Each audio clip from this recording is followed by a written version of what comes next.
Boop. Happy Wednesday. Today is Wednesday, April the 21st, 2021, and today's daily Bible readings come to us from Psalm 150, Proverbs 9, 1 through 6, and then Mark 16, 9 through 18. I'm going to take a look at Mark 16, 9 through 18 and talk about faith for the residue. So this passage starts off with this one witness, this singular witness to not just any event, but the resurrection of Jesus. She meets Jesus after he's supposed to be dead, after he's been laid in the tomb. And we're told that now after he rose early on the first day of the week, he appeared first to Mary Magdalene. And Mark points out this is not just anybody. This is Mary Magdalene, who, by the way, he had cast 7 demons out of. That's important. Some of the church fathers point out that that's kind of also there to give you hope. If you think that there's, you've ever been so far gone or done you're so bad that Jesus would never appear to you or work for you or, care about you. They're like, he appeared to Mary and she had 7 demons. So, hey, you're okay. But he had delivered 7 demons out of her. And that might be important too for what happens next, because she sees Jesus risen from the dead, and then she goes and tells the disciples who are in the midst of their mourning, in the midst of their weeping and their wailing and their fear of what has happened and what is about to happen or what will happen. She goes and she finds them in the middle of this and tells them this good news. You can imagine this. She loves Jesus as much as they do, and maybe perhaps has more reason to because of what he had done for her. And you got a picture, she's probably going the whole way so excited and just ready to tell the good news to these guys, and they just ignore her. It says, when they heard that he was alive and had been seen by her, they would not believe it. They wouldn't believe her good news. And maybe it's because maybe they were thinking about who she used to be rather than who Jesus had helped her to become. And they just thought, what does she know? The next thing that happens is Jesus appears to these 2 travelers. It says, after this, he appeared in another form to 2 of them as they were walking into the country.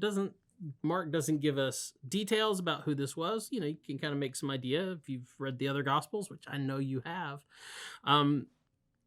But he appears to these travelers on the road as they're kind of like dispersing into the countryside, and they get so excited and they return, and it says, and they go back to the residue, which that's not in the New Revised Standard Version. It says to the rest. But some of the older translations, I think it's funny. They say, it says, and they return to the residue, which is a great way to put it about this group right now. So they go back to the residue, and they told them, but the residue doesn't believe them. The rest of the disciples don't believe them. Finally, Jesus shows up, and he finds these guys where they're at. The 11 remaining disciples have all just been holed up around the table, just sitting and waiting. I'm not sure what they were waiting for or what they were waiting on, but Jesus appears to the residue, and he isn't happy, right? This isn't a Jesus appearing to the disciples story saying, hey, I know you guys are scared and stressed out. This has really been weird. I get it. But I'm here. Hey, check it out. Come up. No, he shows up and he rips them and, chews them out pretty good. Let's put it that way. The New Revised Standard Version says he upbraided them. And now, if any of you ever maybe played, high school sports, or you were probably upbraided by your coach. Yeah, that's a nice way of putting it. He chewed him out, totally ripped him up one side and down the other. And he's not happy. He chews them out for lacking faith, because they didn't believe, first of all, what he had told them, right? He had told them this was going to happen. He had told them over and over again that this had to happen. This is what would happen. And apparently they didn't believe him when he told them. And then he chews them out because they're just stubborn, because they would not believe the eyewitnesses that he sent to them. Maybe they thought, well, if Jesus was going to do this, if Jesus was going to be resurrected and appear to people, he would obviously come appear to us first, because we are his, his inner sanctum of disciples, his inner core.